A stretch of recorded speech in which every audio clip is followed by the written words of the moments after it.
Ano ang papel ng Israel sa huling panahon?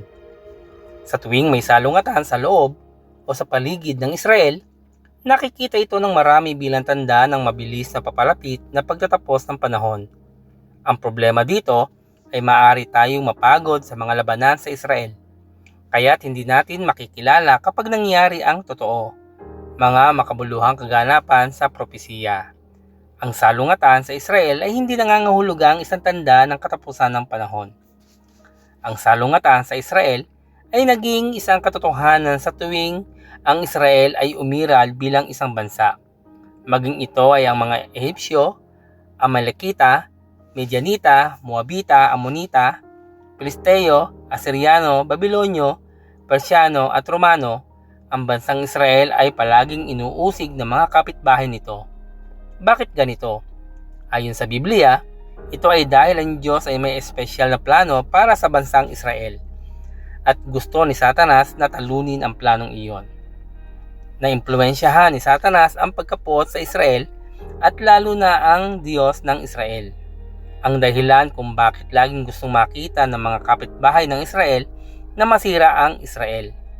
Maging ito ay si Sennacherib, hari ng Assyria, si Haman, opisyal ng Persia, Hitler, pinuno ng Nazi Germany, Rouhani, pangulo ng Iran, ang pagtatangka na ganap na wasakin ng Israel ay palaging mabibigo. Ang mga manguusig sa Israel ay darating at aalis, ngunit ang pag-uusig ay mananatili hanggang sa ikalawang pagdating ni Kristo. Bilang resulta, ang salungatan sa Israel ay hindi isang maaasahan tagapagpahiwatig na malapit ng pagdating ng mga huling panahon. Gayunpaman, sinasabi ng Biblia na magkakaroon ng kakilakilabot na labanan sa Israel sa panahon ng huling panahon. Iyon ang dahilan kung bakit ang yugto ng panahon ay kilala bilang ang kapighatian, ang malaking kapighatian at ang panahon ng kabagabagan ni Jacob. Jeremiah 30:7. Narito ang sinasabi ng Biblia tungkol sa Israel sa huling panahon. Magkakaroon ng malaking pagbabalik ng mga Hudyo sa lupain ng Israel.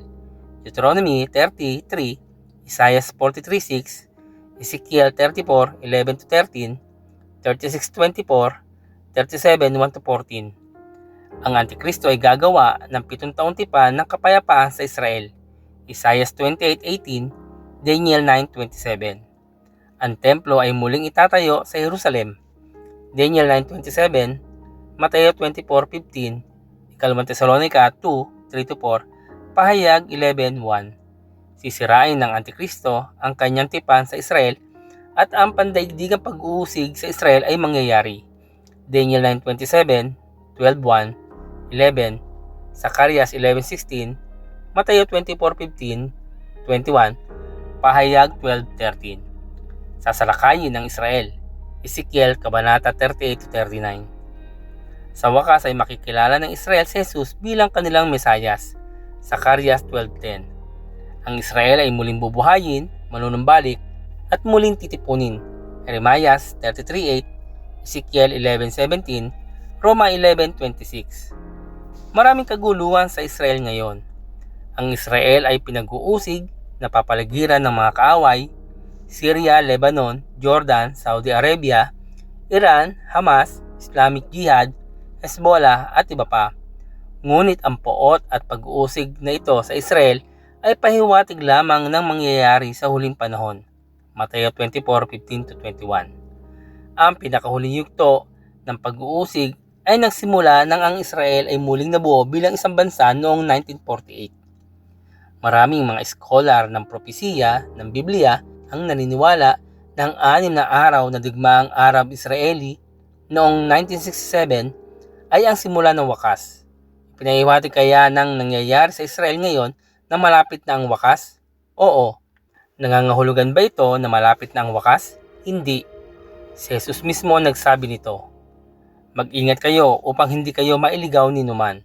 Makaririnig kayo ng mga labanan at makakabalita ng mga digmaan sa iba't ibang dako. Ngunit huwag kayong mababahala dahil talagang mangyayari ang mga iyon, bagamat hindi pa iyon ang katapusan ng mundo. Mateo 24:4-6.